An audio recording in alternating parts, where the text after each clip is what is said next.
नमस्कार मंडळी. या पृथ्वी तलावर जन्माला येणारा प्रत्येक व्यक्ती हा दुःख भोगतोच. या जगात दुःख नाही असा एकही व्यक्ती सापडणार नाही. साक्षात श्रीरामालाही वनवास भोगावा लागला. सीतेला पण अग्नी परीक्षा द्यावी लागली. भगवान श्रीकृष्ण यांना सुद्धा त्यांच्या आयुष्यात अनेक गोष्टींचा त्याग हा करावा लागला. त्यांच्यापुढे तुम्ही आम्ही कोण? जसं धुक्यामागे सुंदर निसर्ग असतो ना, तसंच दुःखामागेही सुख असतं. ते दिसायला थोडा उशीर लागतो एवढंच, पण उशिरा मिळालेलं फळ हे नेहमी गोड असतं हे लक्षात घ्या. देवावर श्रद्धा, विश्वास आणि प्रेम असेल ना, देव तुम्हाला एकटं कधीही टाकणार नाही. मार्गशीर्ष पौर्णिमेच्या दिवशी मृग नक्षत्रावर प्रदोषकाळी श्री गुरुदेव दत्तांचा जन्म झाला. म्हणून त्या दिवशी दत्तांचा जन्मोत्सव हे सर्व दत्त भाविक साजरे करतात. यावर्षी म्हणजेच 2025 मध्ये 4 डिसेंबर गुरुवारी दत्त जयंती आहे. या दिवशी दत्ताची मनोभावे नामस्पादी उपासना केल्यास दत्ततत्वाचा अधिकाधिक लाभ मिळण्यास सहाय्य होते. ब्रह्मा, विष्णू आणि महेश या त्रिदेवांचे स्थान सर्वोच्चपरी आहेत. या तिन्ही देवांचे अंश रूप म्हणजेच भगवान श्री गुरुदेव दत्त. मार्गशीर्ष महिन्याच्या पौर्णिमेला दत्तव्रत व दत्तदर्शन केल्याने भक्तांच्या सर्व मनोरथ पूर्ण होतात. पूर्वीच्या भूतलावर स्थूल व सूक्ष्म रूपात असुरी शक्ती मोठ्या प्रमाणात वाढल्या होत्या. त्यांना दैत्य म्हटले जात असे. देवगणांनी त्या असुरी शक्तींना नष्ट करण्यासाठी केलेले प्रयत्न असफल झाले. तेव्हा ब्रह्मदेवाच्या आदेशानुसार वेगवेगळ्या ठिकाणी वेगवेगळ्या रूपात दत्त देवतेला अवतार घ्यावा लागला. त्यानंतर दैत्य नष्ट झाले आणि तो दिवस म्हणजेच दत्त जयंती म्हणून साजरा केला जातो. दत्त जयंतीला दत्ततत्व हे पृथ्वी तलावर नेहमीच्या तुलनेत 1,00,000 पटीने जास्त कार्यरत असते.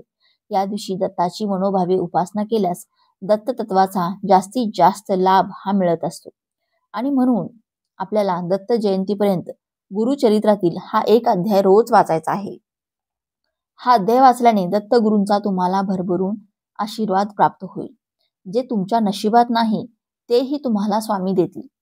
तर असा कोणता अध्याय आपल्याला दत्त जयंतीपर्यंत वाचायचा आहे, कोणते नियम पाळायचे आहेत, अशी संपूर्ण माहिती आपण आजच्या या व्हिडिओमध्ये पाहणार आहोत.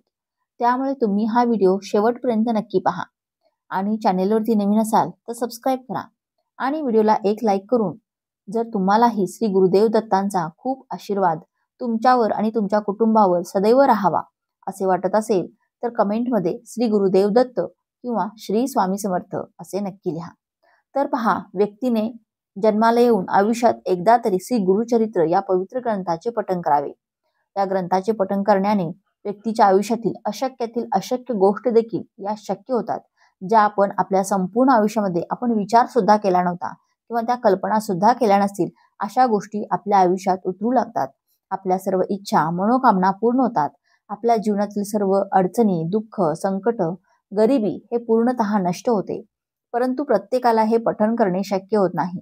बऱ्याच वेळा आपल्याला घरातली कामे असतात, ऑफिसची कामे असतात आणि त्यामुळे आपल्याला या ग्रंथाचे पठण करणं शक्य होत नाही. गुरुचरित्र या पवित्र ग्रंथाचं पठण केल्याने जीवनातील अनेक अडचणी दूर होतात.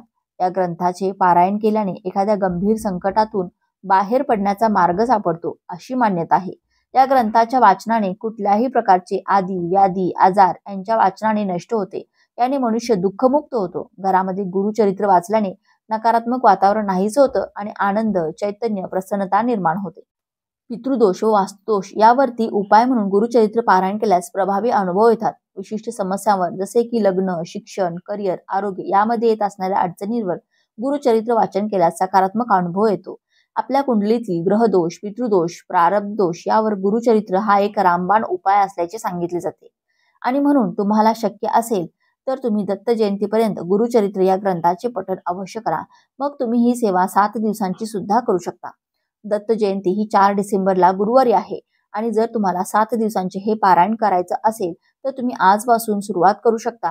म्हणजे बरोबर दत्त जयंतीच्या दिवशी पारायण समाप्ती येते, म्हणजे याचे उद्यापन येते. आता ज्यांना गुरुचरित्र हा ग्रंथ पठण करणे शक्य नसेल, याचं पारायण करणे शक्य नसेल तर तुम्ही दत्त जयंतीपर्यंत गुरुचरित्रातील हा एकच अध्याय रोज वाचा. हा अध्याय वाचल्याने तुमच्या मनातील कितीही कठीणातील कठीण इच्छा ही पूर्ण होईल. तर आपल्याला दत्त जयंतीपर्यंत गुरुचरित्रातील 9वा अध्याय जो आहे तर तो याचं तुम्हाला पठण करायचं आहे. गुरुचरित्राच्या या 9व्या अध्यायामध्ये सांगितलं आहे की जो पण व्यक्ती नित्यनेमाने या गुरुचरित्रातील 9व्या अध्यायाचं पठण करेल त्याच्या सर्व इच्छा मनोकामना पूर्ण होतील. या अध्यायाच्या पठणाने जीवनातील सर्व अडचणी दूर होतात. जर तुमच्याही जीवनामध्ये काही दुःख असेल, संकट असेल, तुमचं जीवन हे तुम्हालाच नकोसं झालेलं असेल, तर तुम्ही फक्त दत्त जयंतीनिमित्त गुरुचरित्रातील हा एक अध्याय वाचा. हा अध्याय वाचल्याने तुम्हाला प्रत्येक कामात यश मिळेल. तुमच्या सर्व इच्छा मनोकामना ह्या पूर्ण होतील. आता तुम्ही ही सेवा 7 दिवसांची करू शकता किंवा 3 दिवसांची सुद्धा करू शकता. जर तुम्हाला ही सेवा 7 दिवसांची करायची असेल तर सांगितल्याप्रमाणे तुम्ही आजपासून ही सेवा सुरू करू शकता. आणि ज्यांना 3 दिवसाची ही सेवा करायची आहे अशांनी 1 डिसेंबर पासून ही सेवा सुरू करायची आहे. ज्यांना गुरुचरित्रातील हा एक अध्याय वाचायचा आहे, ज्या दिवसापासून तुम्ही सुरुवात करणार असेल त्या दिवशी तुम्हाला सकाळी लवकर उठायचे आहे, स्वच्छ स्नान करायचे आहे, स्वच्छ कपडे परिधान करायचे आहेत, आपल्या देवघरातील देवांची विधिवत पूजा अर्चा करून घ्यायची आहे, एक नारळ घ्यायचा आहे, खडीसाखर घ्यायची आहे आणि अगरबत्ती घेऊन तुमच्या घराजवळ जिथे कुठे दत्त महाराजांचं मंदिर असेल, मठ असेल, स्वामींचं केंद्र असेल तर तिथे जाऊन तुम्हाला हा नारळ खडीसाखर अर्पण करायची आहे, अगरबत्ती लावायची आहे आणि तुमची जी काही इच्छा असेल, जी काही अडचण असेल तर ज्याच्यासाठी तुम्ही ही सेवा करत आहे तर तुम्हाला ती व्यक्त करायची आहे आणि तुम्हाला घरी यायचं आहे. आणि घरी आल्यानंतर लगेच तुम्हाला हा गुरुचरित्रातील 9वा अध्याय जो आहे तर तो वाचायचा आहे. आता तुमच्या घराजवळ मंदिर नाही तर मग काय करायचं, तर तुम्ही हा नारळ आणि खडीसाखर हा तुमच्याच देवघरामध्ये स्वामींपुढे ठेवला तरीही चालेल. स्वामी हे सुद्धा दुसरे तिसरे कोणीही नसून एक दत्तांचाच अवतार मानला जातो आणि म्हणून अनेक जण दत्त जयंतीनिमित्त स्वामींच्या सुद्धा अनेक सेवा केल्या जातात.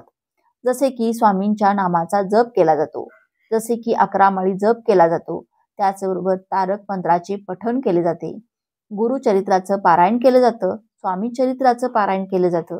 तर ह्या ज्या काही सेवा आहेत तर ह्या दत्त जयंतीनिमित्त केल्या जातात.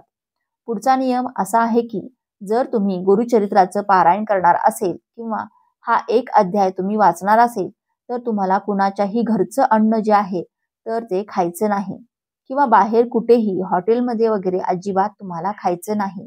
म्हणजेच आपल्या घरचं अन्न सोडून बाहेर कुठेही तुम्हाला काहीही खायचं नाही. मनामध्ये एक सकारात्मकता आणि चांगले विचार ठेवून तुम्हाला या अध्यायाचे पठण करायचं आहे.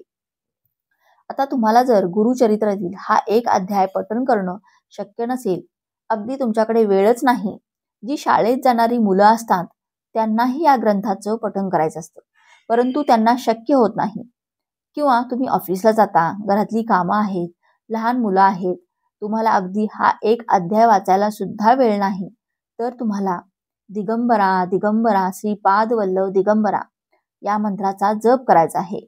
या मंत्राचा जप केल्याने आपल्या गुरुचरित्र ग्रंथ वाचलेल्याचं पुण्य जे आहे तर ते प्राप्त होतं आणि म्हणून तुम्ही हा एक मंत्र सुद्धा म्हणू शकता. हा मंत्र मग तुम्ही ऑफिसमध्ये असेल तर तिथे बसून सुद्धा वेळ असेल तेव्हा मनातल्या मनात जप करू शकता, किंवा घरी असेल तर आपल्या देवघरामध्ये बसून तुम्ही 5 मिनिटे या मंत्राचा जप हा करू शकता.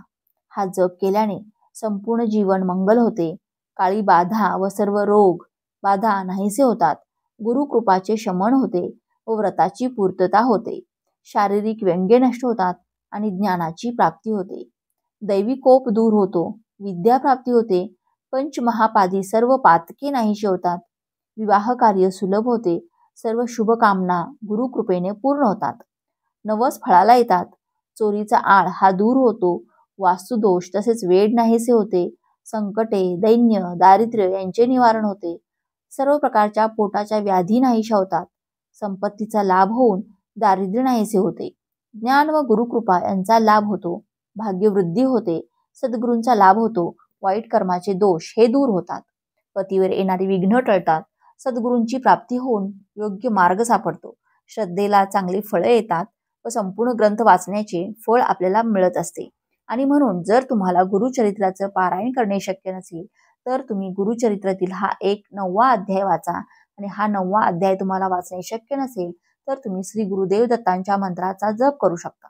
जो व्यक्ती दत्त जयंतीनिमित्त या मंत्राचा सतत जप करतो त्या व्यक्तीच्या जीवनात संकटे अडचणी नावालाही उरणार नाहीत. तसेच मनातील प्रत्येक इच्छा मनोकामना ही पूर्ण होईल.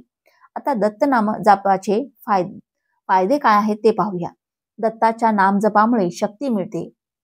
अशात दररोज किमान 15 ते 20 मिनिटे एकाग्र चित्ताने दत्ताचा नाम जप केल्यास वाईट शक्तींचा त्रास नाहीसा होतो असे म्हटले जाते. नाम जप केल्याने पूर्वजांना गती मिळते आणि घरातील वातावरण आनंदी राहण्यास मदत होते. नाम जप केल्याने लिंग देहाचे जडत्व अल्प होतात आणि त्याला पुढे जाण्यास ऊर्जात्मक बळ मिळते.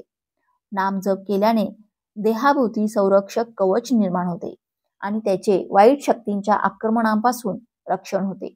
नाम जप केल्याने वासनात्मक आसक्ती ही अल्प होण्यास मदत होते आणि अल्प वेळात पृथ्वीमंडल भेदून पुढे जाणे शक्य होते. दत्ताचा नाम जप केल्याने वायुमंडलात चैतन्य कणांची निर्मिती होते.